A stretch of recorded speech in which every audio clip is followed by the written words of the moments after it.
Bismillahirrahmanirrahim. Assalamu alaikum. I am Asma Rai, Assistant Professor of Economics, Government Girls Degree College, Lakhana. My lecture is for the students of Bachelors of Arts. Dear students, today we are going to learn about market models or market structure. A market is a set of conditions in which buyers and sellers meet each other for the purpose of exchange of goods and services for money. On the basis of variations in the features of market, describe four market models. These four market models differ in the number of firms in industry, whether the product is standardized or differentiated, and how easy or difficult it is for new firms to enter the industry. These four market models or market structure are pure competition, pure monopoly, monopolistic competition, oligopoly. Dear students, let's start to learn them one by one in detail. First one is pure competition. In pure competition, there are a very large number of firms producing a standardized product.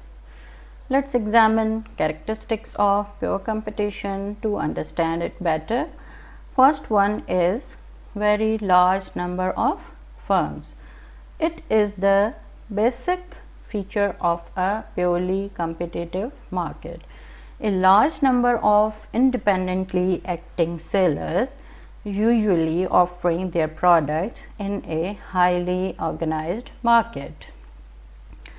Photocopying shops, farm commodities like wheat, cotton, rice, and the stock market and foreign exchange market are the examples of pure competitive market structure. Second characteristic is homogeneous or standardized products. Homogeneous products has essentially the same physical characteristic and quality as similar products from the other supplier or seller. We can say one product can easily be substituted for the other. Number 3 characteristic is price taker. Price taker means a person or company that has no control to dictate prices for a good or services. Here, the individual competitive producer is a price taker. The competitive firm cannot adjust market price, but can only accept to it, because buyers can access information regarding the price charged by the other companies. That means the individual competitive producer is at the mercy of the market. Another feature of this model is free entry and exit. In this, new firms can freely enter and existing firms can freely leave the purely competitive industries without any significant legal, technological or financial obstacle.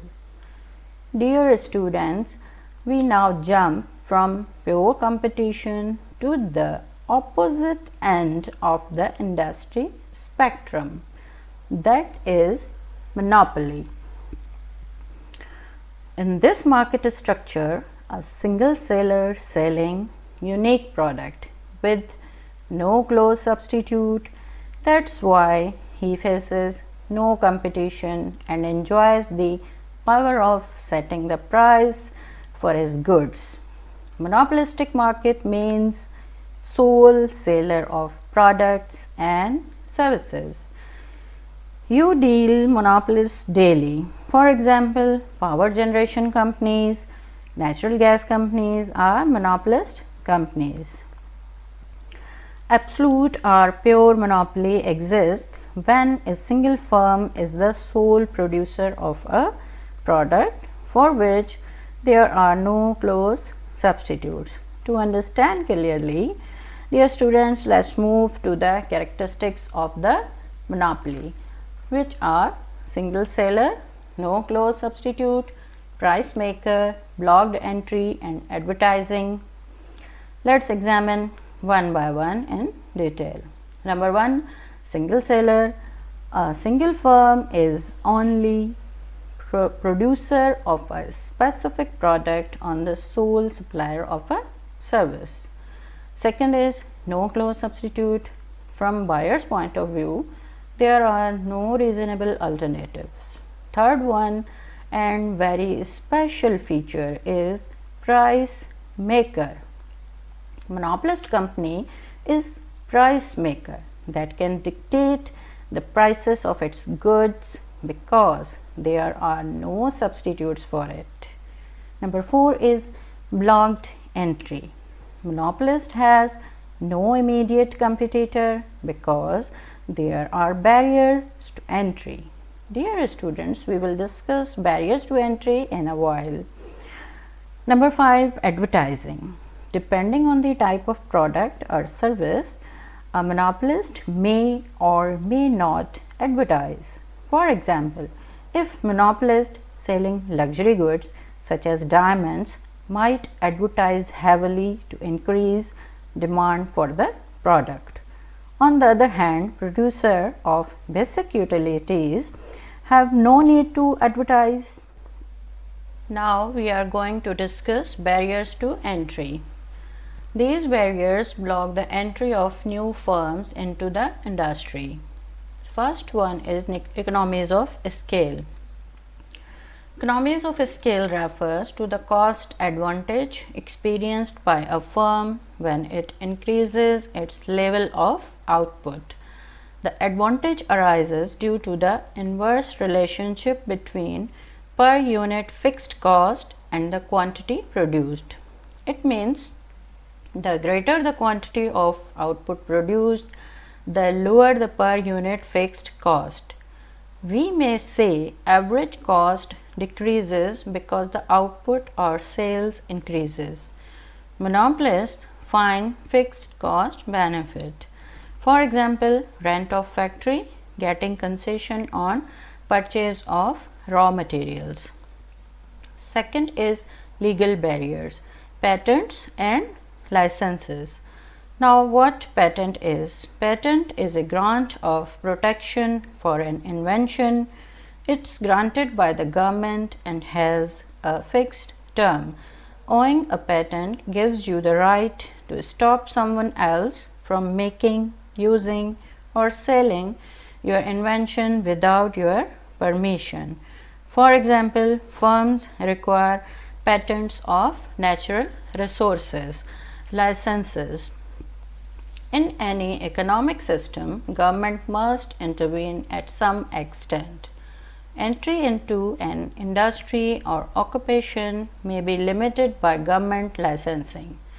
For example, production of weapons, or if a government itself owns and operates a business in a monopolist is a monopolist. For example, railways, natural gas and electricity controlled and operated by government of Pakistan.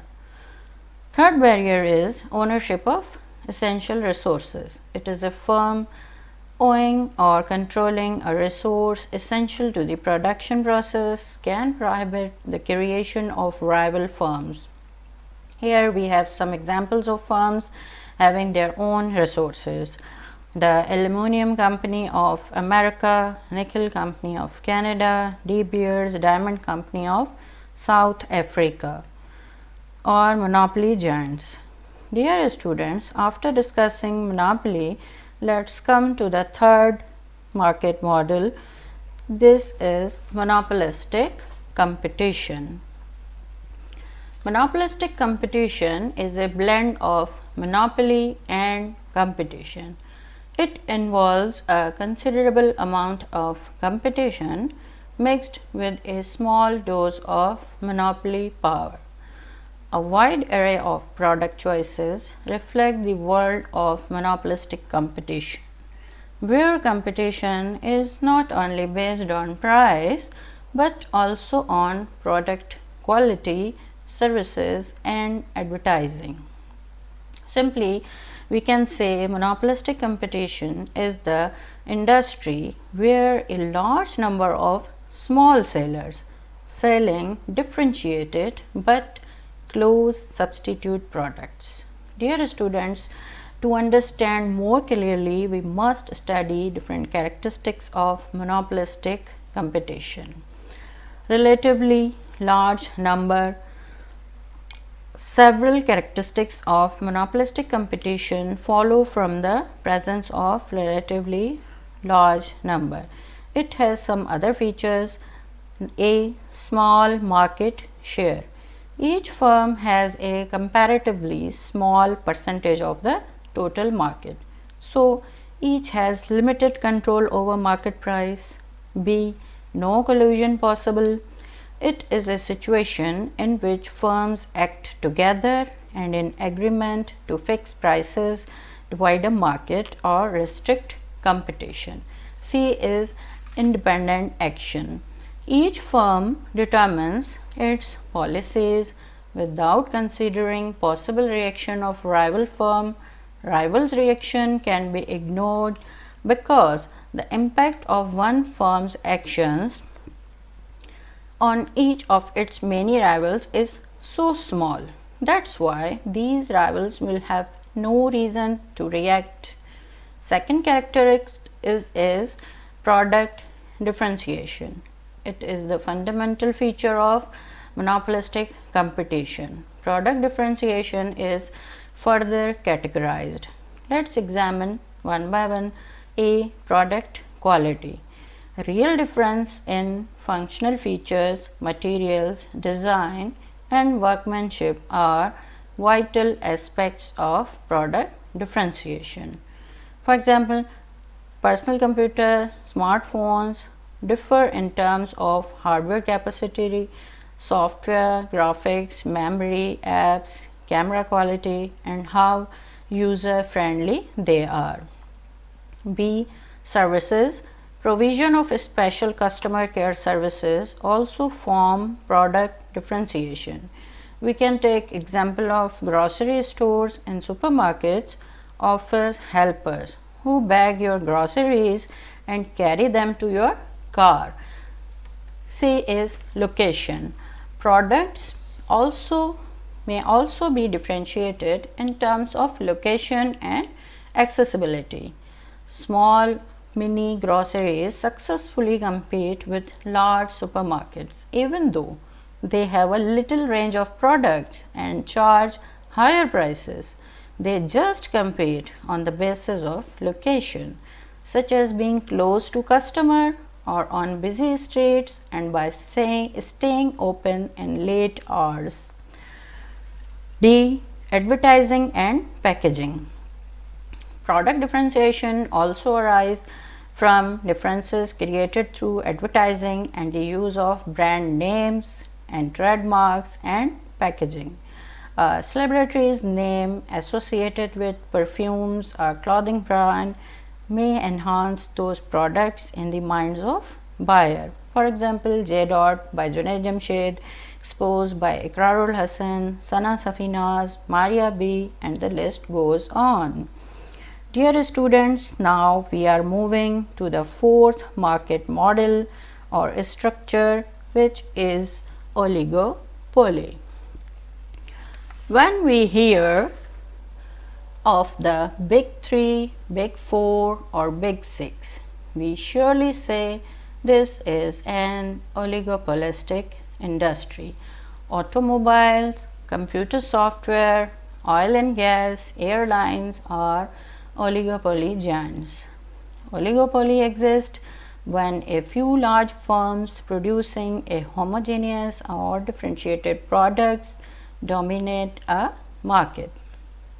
Fewness means that the firms are mutually interdependent in that each must consider the possible reaction of its rivals to its price, advertising, and product development decision. Number one, standardized products. may include many industrial products. For example, zinc, steel, copper, lead, cement are virtually standardized products in the physical sense.